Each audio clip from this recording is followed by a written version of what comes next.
Welcome to Bala cars. இப்போ நீங்கள் பார்க்க போகிற கார் பார்த்தீங்கன்னா மாருதிக்குள்ள ஆல்டோ அப்படிங்கிற காரை பற்றி தான் பார்க்க போகிறோம். வாங்கி வீடியோக்குள்ளே போகலாம். அந்த கார் பார்த்தீங்கன்னா மாருதிக்குள்ள ஆல்டோ மாடல் பார்த்தீங்கன்னா 2012 மாடல். இதோட வேரியன்ட் பார்த்தீங்கன்னா எல்எக்ஸ்ஐ அப்படிங்கிற வேரியன்ட் தான். ஓனர் பார்த்தீங்கன்னா ஒரு ஓனர் இருக்காங்க. இது ஒரு பெட்ரோல் வண்டி தான். கிலோமீட்டர் பார்த்தீங்கன்னா 46,000 கிலோமீட்டர் ரன்னிங் ஆயிருக்கு. கம்பெனி சர்வீஸ் ரெக்கார்டோட வண்டி இருக்காங்க. இதுக்கு இன்சூரன்ஸ்னு பார்த்தீங்கன்னா 28/5/2024 வரைக்கும் இன்சூரன்ஸ் எடுத்து வச்சுருக்காங்க. காரோட ப்ரைஸ் என்ன சொல்கிறாங்கன்னா 2,90,000 சொல்கிறாங்க. ரேட்டு குறைக்கும் சொல்லியிருக்காங்க. குறைச்சி பேசி இந்த காரை பைப்பிங்லாம் சொல்லியிருக்காங்க. ஏசி வந்துடும், பவர் ஷேரிங், டச் ஸ்க்ரீன் வந்துடும், ரிவர்ஸ் கேமரா இருக்குது, சீட் கவர்லாம் பார்த்தீங்கன்னா நிற்க வரதான் இருக்குது. டயர் பண்ண பார்த்தீங்கன்னா போர் டயருமே ஒரு 70% நல்லாயிருக்கும்னு இருக்காங்க. ரிமோட் லாக் வந்துடும். இந்த கார் பார்க்க நடக்கணும் பார்த்தீங்கன்னா தர்சன் கார்ஸ் ஈரோடு அப்படிங்கிற இடத்துல தான் இந்த கார் பார்க்க முடியும்.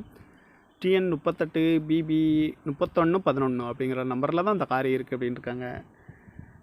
ஓனர் பார்த்தீங்கன்னா ஒரு ஓனர் இருக்காங்க. இது ஒரு பெட்ரோல் வண்டி தான். அந்த காரோட ப்ரைஸ் என்ன சொல்கிறாங்க 2,90,000 சொல்கிறாங்க. ரேட் குறைக்கணும்னு சொல்லியிருக்காங்க. குறைச்சி பேசி இந்த காரை பைப்பிங்களான்னு சொல்லியிருக்காங்க. இந்த மாதிரி கார் வீடியோக்கெல்லாம் பல கார் சேனலில் சப்ஸ்கிரைப் பண்ணிக்கோங்க.